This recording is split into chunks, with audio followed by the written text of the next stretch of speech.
हिंदुस्तानी reporter में आपका स्वागत है।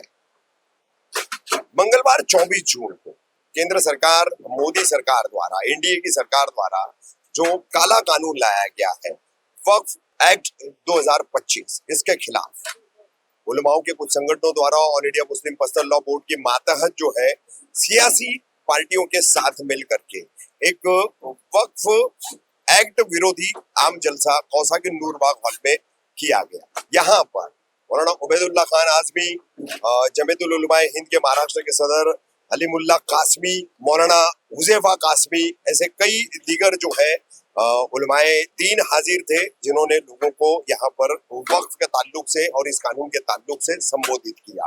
दूसरी तरफ सियासी तौर पर यहाँ पर समाजवादी पार्टी के प्रदेश अध्यक्ष और विधायक अबू असीम आजमी, राष्ट्रवादी कांग्रेस पार्टी शरद पवार गुट के मुब्रा कलवा के विधायक जितेंद्र अवाड़ और एमआईएम के वारिस पठान, एसडीपीआई के अजहर तांबोली, ऐसे वक्ता मौजूद थे। आपको बता दें कि मुब्रा कौसा मुसलमानों की गुलजान आबादी का शहर, 10 से 12 लाख की आबादी, और कौसा नूरबाग के हॉल में यहाँ पर मौजूदा यहाँ की तादाद देख करके आप समझ सकते हैं कि वक्फ को लेकर के और इसके खिलाफ बनाए गए मोदी और एनडीए सरकार के एक्ट के खिलाफ अभी भी मुसलमानों में उतनी जागरूकता नहीं है, उतनी उत्तेजना या उतना उनका रद्द अमल उस पर दिखाई नहीं दे रहा है।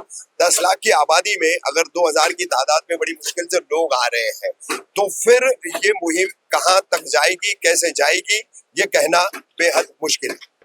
वक्फ बिल के खिलाफ आवाज उठाने के लिए हम सब मिले। ये मेरी तीसरी सभा है।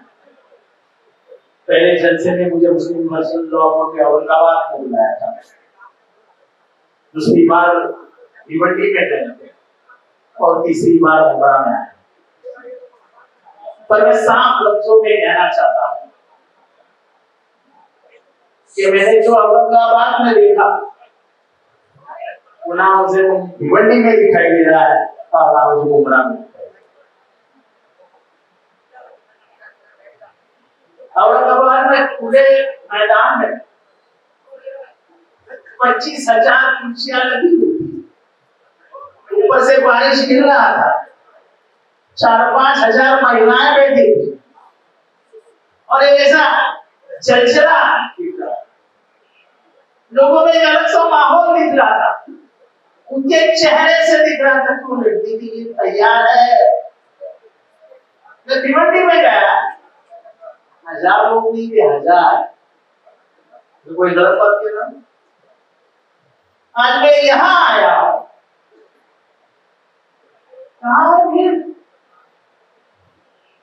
अगर हम हमारे हक की लड़ाई लड़ने के लिए तैयार नहीं है तो कौन लड़ेगा ये लड़ाई? दूसरे के कंधे पे बंदूक रख के गोलियां चलाना चला मार, वो जमाना चला गया। ये लड़ाई अपनी है। ये सरकार तुम्हें घुटने पे लाना चाहती है। मैं तो कोई कुरान का आलिम नहीं हूं, लेकिन साफ लफ्जों में बताता हूं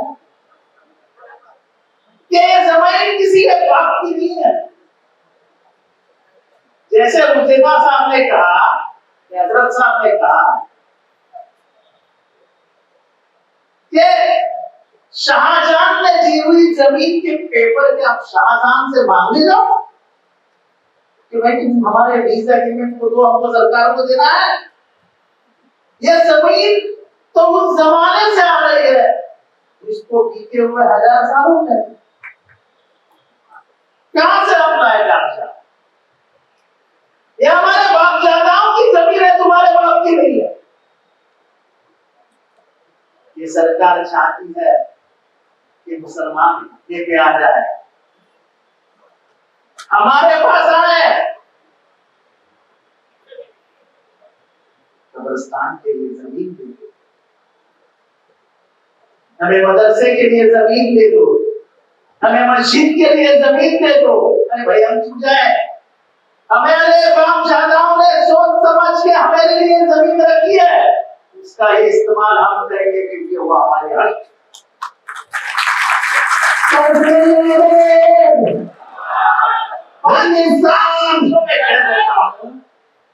ये वक्त जो है वो एंटी कॉन्स्टिट्यूशनल है।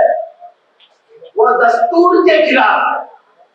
1950 में जो दस्तूर आया, उस दस्तूर के आर्टिकल 19, आर्टिकल 24, आर्टिकल 25, आर्टिकल 26 के तहत डॉक्टर बाबा साहब अम्बेडकर ने कहा कि आपको राइट टू रिलीजन है। राइट टू रिलीजन मतलब क्या होता है कि जिस धर्म की आप सेवा करते हो, उसके पीछे चलते हो, उसके किताब में जो लिखा है उसको फॉलो कीजिए, उसके पीछे जाइए, वो जो कहता है उसको अमल कीजिए। तो ये तो मुसलमानों की किताबों में लिखा है ना कि वक्त क्या होता है।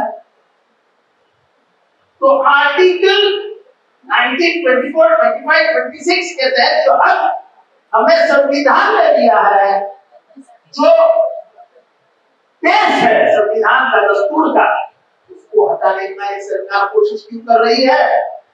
इसका सीधा जवाब है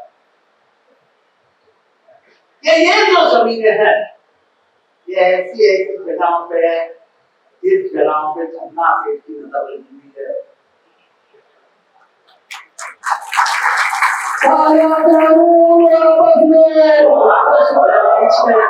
बीच में मत चिल्लाओ, मेरा पूरा घर शांत। अब दिल्ली में जाइए, आप सेंट्रल दिल्ली में जब पहुंचोगे, सेंट्रल दिल्ली में आप नहीं गए होंगे मुझे पता नहीं, लेकिन जितनी भी बड़ी खुली जमीनें दिखती है सब वक्फ की। हुमायूं का मकबरा है 20 एकड़ की जमीन। आपने जुम्मा मस्जिद की बात कही, कितने एकड़ की जमीन है। आप ताजमहल में जाइए, मैं जिस शाहजहां की बात कर रहा था, उसके आजू बाजू में सैकड़ों एकड़ की जमीन है, जिसकी बात की है वक्फ की जमीन।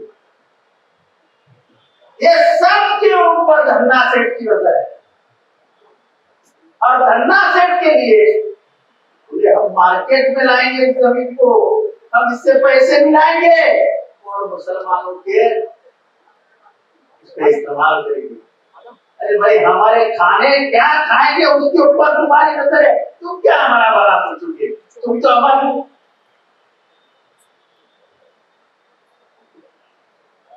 तुम क्या हमारा भला सोचोगे? तो हमारे बुराई के ऊपर ही पड़े हुए हैं। हम क्या खाएं, हम क्या पिए, हम क्या पहने, इसके ऊपर आप नजर रखते हो, उसके ऊपर नजर मत रखो। जो हमारे कुरान में कहा है उसको हमें अपनाने दो और उसके पीछे हमें चलने दो। इसके सबसे सरकार को कोई लेना। मोदी सरकार ने एक वक्त का काला कानून लाकर हम पर ठोक दिया। पहले इंट्रोड्यूस किया, एक जेपीसी का गठन किया। जेपीसी की मीटिंगें चलती रही तमाम शहरों में, देश के विभिन्न राज्यों में। काफी लोगों ने अपनी बातें रखी, जेपीसी ने सब सुना, मगर जब रिपोर्ट पेश हुआ तो उसमें काफी चीजें हटा दी गई। हटा के बाद ये सरकार की जो नीयत है उस नीयत में खोट है।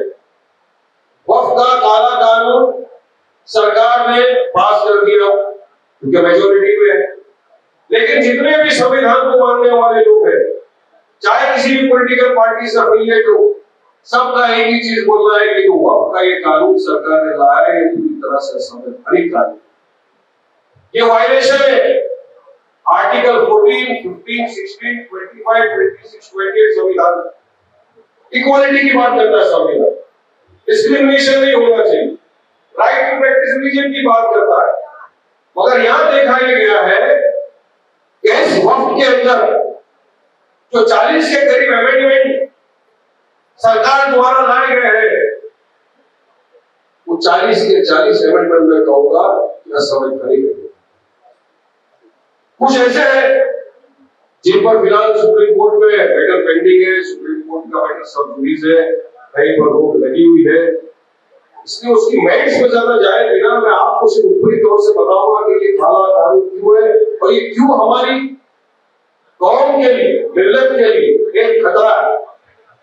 लोग बोलते सरकार ने लाया वक्फ का कानून वक्फ को बचाने के लिए, नहीं, सरकार की नीयत में खोट है। वक्फ को बचाने के लिए नहीं, ये पूरा जो वक्त का काला कानून लाया गया है, ये हमारे वक्त की जमीन को हड़प करने के लिए बनाया गया हुआ है। क्योंकि सरकार ने देख लिया 9 लाख एकड़ के करीब जमीन है इनके पास। अरे अल्लाह सुब्हानहू व तआला तो दुआ करते कि उसको और इजाफा करे, 90 लाख एकड़ हो हमारे, आपको क्या तकलीफ है? तो वक्त का जो मसला है, वक्त की जो जमीन है, ये हमारे बुजुर्गों ने दान दी, हमारे गरीबों के लिए, हमारे मिस्किनों के लिए, अल्लाह की अमानत। इसका हमको जवाब यहाँ भी देना, आखिरत में भी देना है कि जब कुछ लोग हमारे वक्त की जमीन को खा रहे थे तो हम क्या कर रहे थे। लेकिन मैं शुक्रिया अदा करूंगा मुस्लिम पर्सनल बोर्ड का कि पहले दिन से बोर्ड ने कहा कि हम इस काले कानून के खिलाफ पूरे देश में संवैधानिक तौर से एहतजाज करेंगे।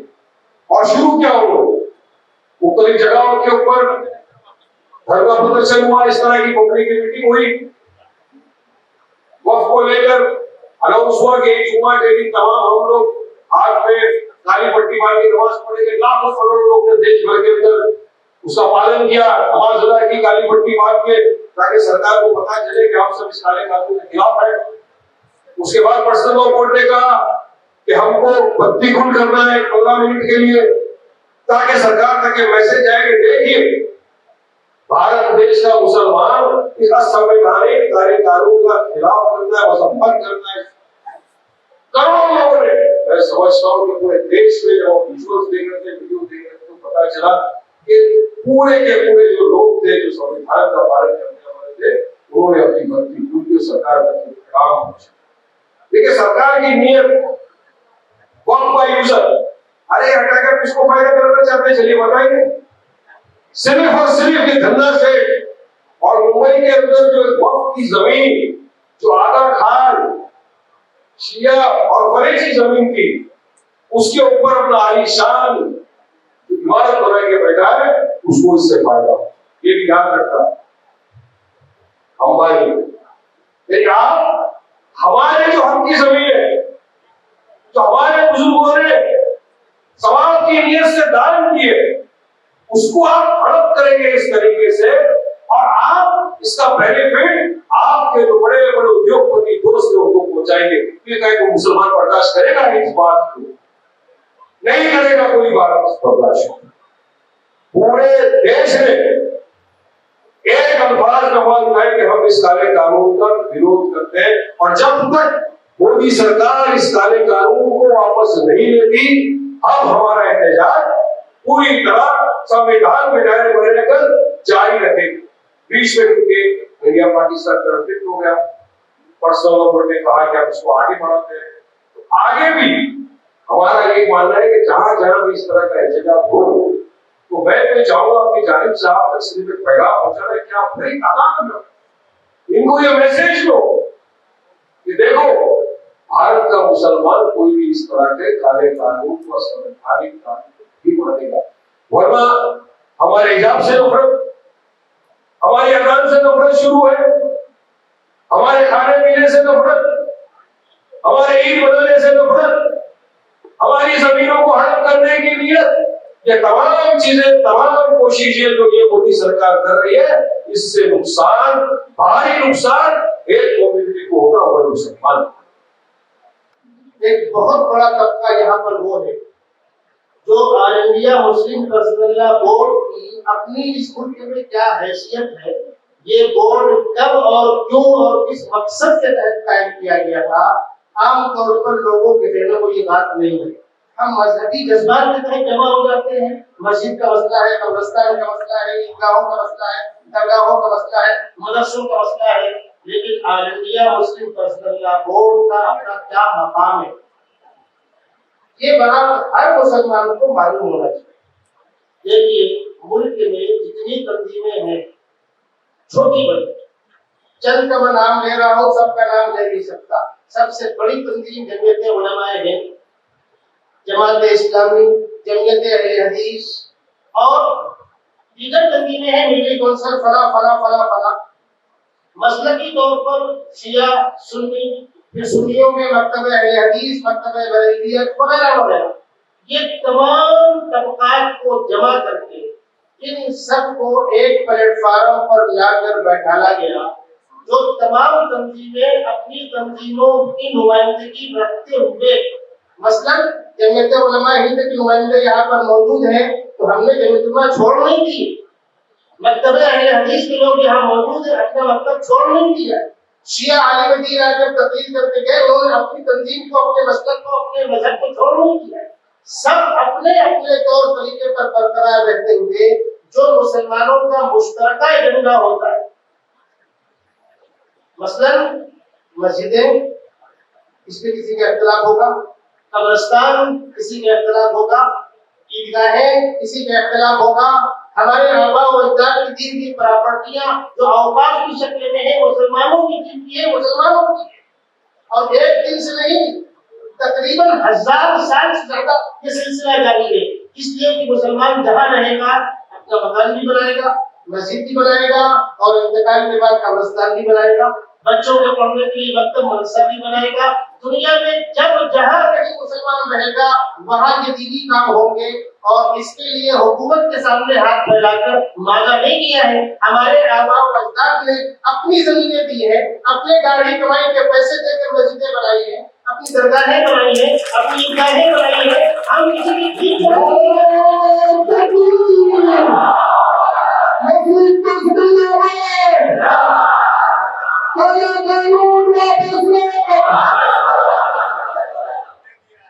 मैं इसी के साथ साथ ये बात भी इसकी वजाहत कर देना चाहता हूँ कि हम जिस दौर से गुजर रहे हैं ये इंतहाई इश्क नहीं है, इब्तिदाई इश्क है। यहाँ आपका टेम्परेचर नापा जा रहा है, आप किस हद तक इसको बर्दाश्त करते हैं। और पिछले वक्त में 4-5 सालों के अंदर इस नई सरकार के आने के बाद से चंद चीजों में हमने जो बहुत ज्यादा शराफत का और बड़ी सीधेपन का सबूत दिया, ये उसका रद्द अमल है। अगर ये लेक्चर उसी वक्त हुआ होता, ये दिन देखने की नौबत न आती। अस्सलाम वालेकुम व रहमतुल्लाहि व बरकातुहू।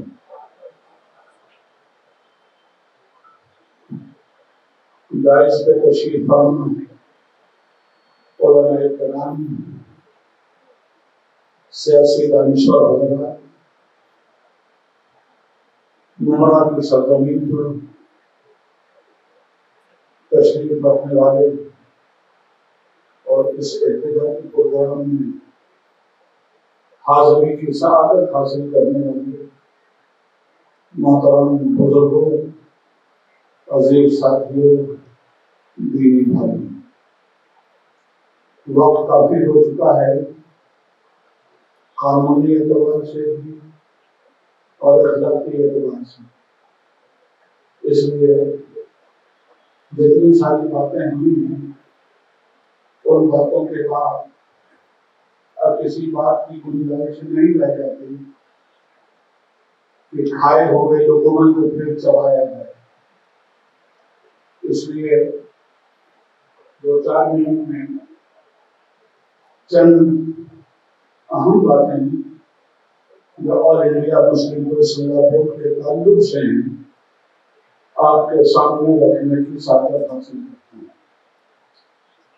ऑल इंडिया मुस्लिम बोर्ड कब बना, कैसे बना, क्यों बना, उसकी तारीख को हर मुसलमानों को जानना जरूरी है। बात है 1971 की।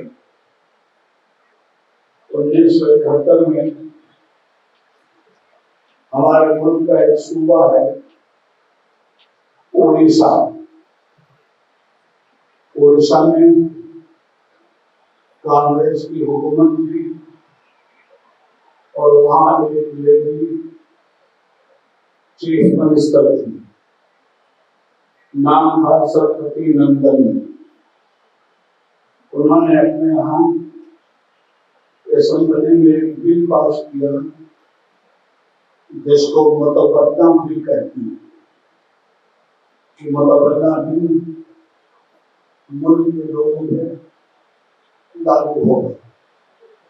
आज तो हम मुसलमानों की कम नसीबी है कि हम अपने दीन के मामले में उसके मौज़ू को जानने की कोशिश भी नहीं करते। आज इतने बड़े मजमे में अगर मैं पूछूं आपसे कि मुतबन्ना किसको कहते हैं, तो मुझे उम्मीद है कि 1% मुसलमानों के अलावा 99% मुसलमान मुझको इसका जवाब नहीं दे सकते। इसलिए जरूरी है कि मैं इस मसले को आपके सामने रखूं जो बुनियाद बना all India Muslim president board के कयाम में। हजरत मोहतरम, जब ये कानून आया तो एक हमारी इसी तरह के एहतिजाज की सूरत और बेचैनी मुसलमानों में पाई गई। चूंकि मामला सूबा उड़ीसा का था और सूबा उड़ीसा में एक बड़े आलिम दीन थे, मुजाहिद मिल्लत हजरत मौलाना हबीबुर रहमान साहब, रईस उड़ीसा।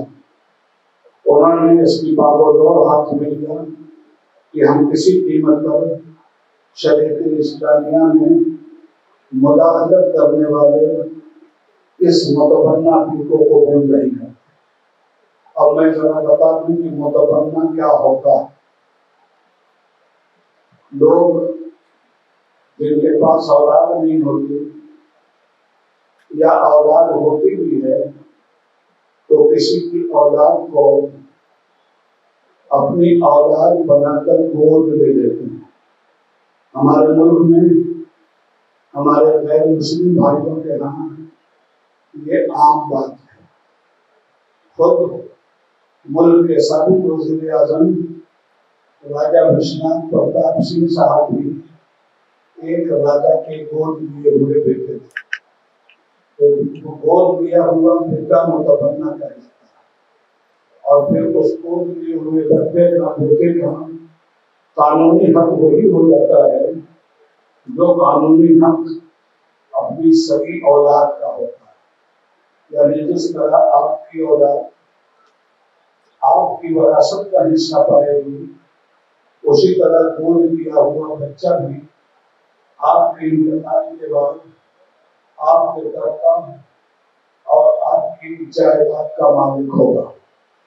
इस्लाम में इस कानून के खिलाफ अपना बयान दिया और कुरान करीम में फरमाया कि मुतबन्ना औलाद किसी की मुतबन्ना औलाद गोद लेने से उसका हकीकी बेटा नहीं हो सकता। अब इस सिलसिले में आप लोगों ने बहुत लोगों को बर्दाश्त किया, इस बीमार को भी 2-4-10 मिनट बर्दाश्त कर लिया। अर्ज ये करना चाहता हूँ कि ये मसला कब पैदा हुआ।